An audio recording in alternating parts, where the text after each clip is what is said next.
훈련의 종류가 굉장히 많잖아요. 소방훈련, 그 다음에 각개전투훈련. 우리는 그러면 공부 관점에서 무엇을 훈련해야 되는가? 우리가 수학을 훈련해야 될까요? 저는 그렇게 보지 않아요. 그보다 더 근본적인 뭐가 있다는 거예요.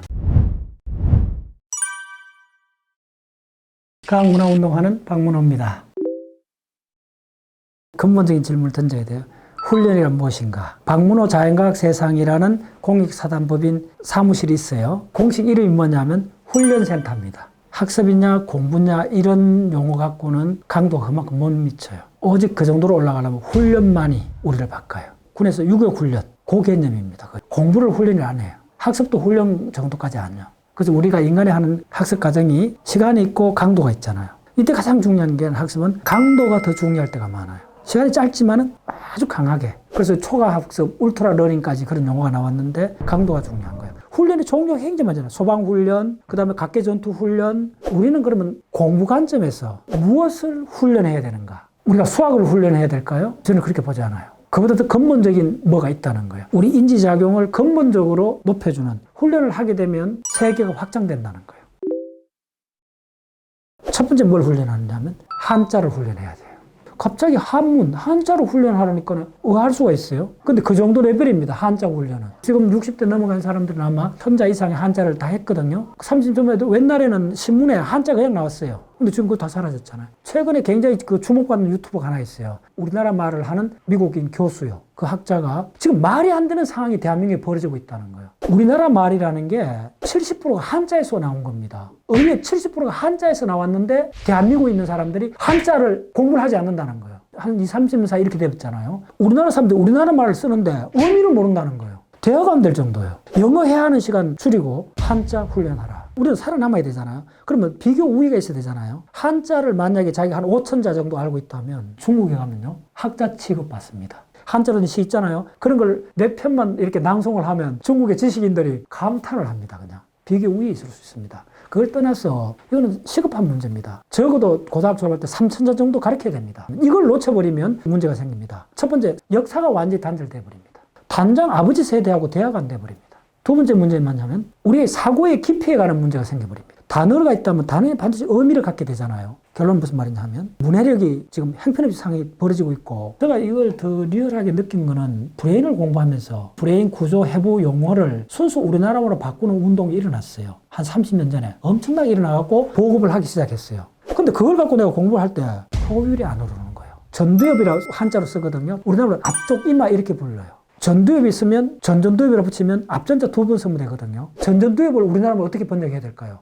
앞이마라고 이야기해야 돼요? 어떤 언어가 항상 장점이 있는 건 아닙니다. 한글은 한글 나라도 위대한 장점이 있어요. 감정을 표현한 말이 굉장히 발달했어요. 온갖 그 형용사는 굉장히 발달한 민족이에요. 그러니까 우리가 감정이 이렇게 다양하고 폭발적인 거예요. 그러나 학문을 할 때는 단점이 많습니다. 엄밀한 논리적으로 따질 때는 복수 단서, 과거형, 미래형 이런 시제가 명확한 언어가 더 유리하죠. 영어처럼 그게 명확하지 않잖아요. 한문은 많은 걸 기억해야 되는 엄청난 단점이 있는 반면에 한자말을 익히면 구조가 떠올라요. 그 다음 뜻글자잖아요. 뜻을 갖고 있기 때문에 그런 거예요. 한자를 훈련하게 되면 의미가 풍부해진다는 거예요. 특히 인문학은 뜻이나 의미가 굉장히 중요해지잖아요. 인문학 할 때는 한자가 굉장히 강한 장점을 갖게 돼요. 도라는 단어 하나에서 얼마나 다층적인 이야기를 할 수가 있나요? 철학이나 종교에 있어서는 그 속에서 우리가 2000년 동안 보냈기 때문에 이 한자를 놓쳐버리면 반야신경이나 화엄사상이나 이런 것들을 접할 수가 없어요. 그래서 해박을 할 때는 한자, 영어로 하는 게 좋고 시를 쓸 때는 우리나라 말이 좋아요. 그래서 한자는 학문 관점에서 훈련을 해야 된다는 거예요. 그 다음에 또 한자 중에 사자성어 있잖아요. 한자가 굉장히 많은 의미를 담고 있기 때문에 그걸 다 따라가기 어렵잖아요. 그래서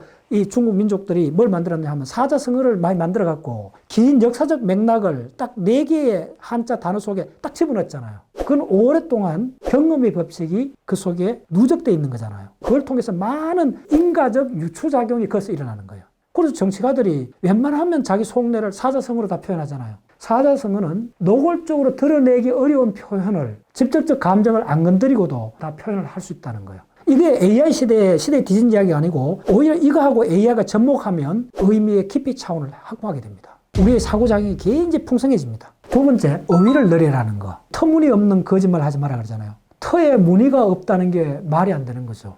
터란 게 뭡니까? 내가 머무르던 자리잖아요. 그게 뭐가 됐든 내가 머무르던 데는 흔적이 남는다는 말이에요. 터에는 반드시 무늬가 남죠. 근데 그게 없다고 하니까 터무니없는 거짓말이죠. 어휘를 늘린다는 거는 영어를 보면 알아요. 유학을 가려면 GRE를 봐야 되잖아요. GRE 시험에서 가장 어려운 부분이 어느 줄 알아요? 어휘입니다. GRE 시험에 나오는 어휘는 굉장히 고급 어휘예요. 공학하는 사람들이 고급 어휘가 별로 필요 없을 것 같잖아요. 문학을 하는 것도 아닌데. 차라리 수학 공식 하나 더 아는 게 중요하지. 그렇지 않습니다. 물리학을 하든 공학으로 해도 유학을 가려면 미국 영어 단어의 최고급 단어를 거의 한 3만 단어 정도를 알아야 돼요.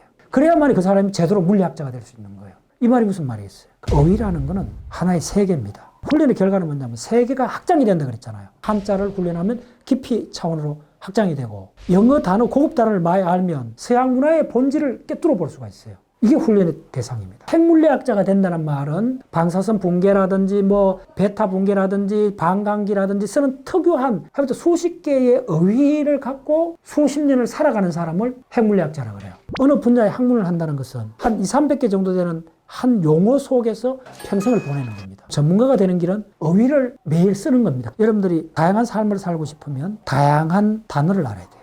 그것도 고급 단어를. 엔트로피란 단어가 적어도 100년이 넘은 이 단어가 지금 또 진화를 하고 있습니다. 어휘는 고정되어 있는 것이 아닙니다. 생명이란 단어가 있잖아요. 그럼 생명의 데피니션이 내려졌나요? 시대마다 생명의 데피니션이 바뀌어지고 있습니다. 근데 그 단어는 안 바뀌어요. 그래서 어휘라는 거는 그 분야의 세계 전체를 나타내는 겁니다. 어휘에 올인해야 돼요. 단어의 개수를 넓히고 고급 단어를 많이 알아라. 그게 물리학을 하든 수학을 하든 역사를 하든 철학을 하든 다 통용되는 말이다. 자, 세 번째 우리가 훈련해야 되는 것은 숫자입니다. 수에 대한 감을 높여야 돼요.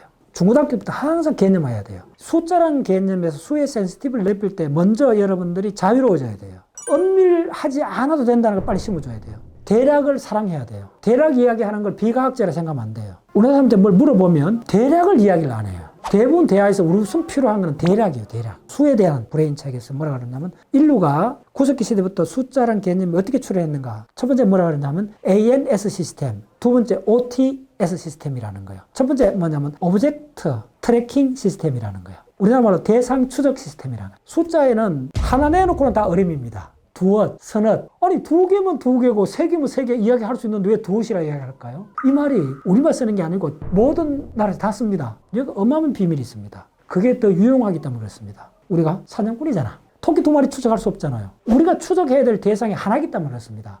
나머지는 카운트하면 안 돼요, 오히려. 효율이 떨어져요. 한 마리만 추적하면 되지. 근데 내가 옆에 지나가는 걸 두 마리, 세 마리 카운트하면 늦어져 버리잖아요. 그래서 대략을 사랑해야 돼요. 100만 년 이상 동안 진화하면서 우리가 썼던 수는 하나만 쓰는 거예요. 그래야만이 생존 확률이 높다는 거예요. 두 번째는 뭐냐면 approximate number system. 이 두 가지가 숫자가 출현한 기원이라는 거예요. 대략 쓴다는 거예요. 이게 다 사냥꾼에서 나온 겁니다. 이제 명확해졌죠. 모든 숫자를 다룰 때는 적당히 하라는 거예요. 빨리 하라는 거예요. 사냥이니까요. 지나가 버려요. 빨리 하니까는 자주 할 수 있죠. 이게 순서의 법칙이에요. 적당히 잘하면 나중에 기가 막히게 잘하게 돼요. 그러면 숫자에 구체적으로 어떻게 민감하면 많은 예를 들어 줄게요. 세계사를 공부하면 돼요. 세계사하고 숫자는 상관이 별로 없잖아요. 일반적으로. 오히려 반대로 생각하잖아요. 마르틴 루터가 종교개혁한 해는 1517년이에요. 근데 어떻게 기억하냐? 그거 하나만 기억이 안 돼요. 그러면 17을 반대층으로 뒤집어 보세요. 70일이 되죠. 그럼 1571이 무슨 해인 줄 알아요? 세계 3대 해전이라고 하는 그 유명한 네판트 해전. 오스만 투르크하고 지중해 패권을 두고 신성 로마 제국하고 정면으로 싸웠던 그 유명한 해전이요. 수에 민감하면 뒤로 뒤집으면 1571년이 네판트 해전이 났대요. 그때 네판트의 왼팔을 잃었던 사람이 누구냐 하면 돈키호테 저자의 세르반테스요. 그 줄줄이 연결되어 나오는 거예요. 자연과학을 하든 역사를 하든 역사는 시간이잖아요. 시간에 어디 매듭이 있나요? 없죠. 계절의 변화, 축제의 날짜를 매듭을 지어놨잖아요. 달력이 나왔잖아요. 역사를 공부할 때 가장 중요한 훈련은 딱 하나밖에 없습니다. 바로 연도를 센시티브하여. 그걸 훈련하면 어떻게 되냐 하면 초급 단계는 100년 단위까지 끊어야 돼요. 콜럼버스 신대륙 발견이 1492년이잖아요. 1400년도의 느낌을 가져야 돼요. 1400년도에는 스페인에서 무슨 일이 일어났고 포르투갈에 무슨 일이 일어났고 그럼 1500년도에는 무슨 일이 일어났던가. 산업혁명쯤이면 1700년도, 1800년도 좀 첨해지잖아요. 그때는 10년 단위로 끊어야 돼요. 숫자에 민감해지면 세계사는 올라갈 수 있어요. 그거 없으면 아예 불가능에 가깝습니다. 그래서 우리가 훈련해야 되는 거는 학문적 관점에서 세 가지. 숫자 훈련, 어휘 훈련, 한자 훈련. 한자는 3000 단어는 해야 돼요. 어휘는 뭐냐 하면 영어 단어에서 고급 학술 단어를 훈련하라는 거예요. 숫자를 훈련하는 거예요. 수에 대해서 센시티비티를 높여라는 거예요.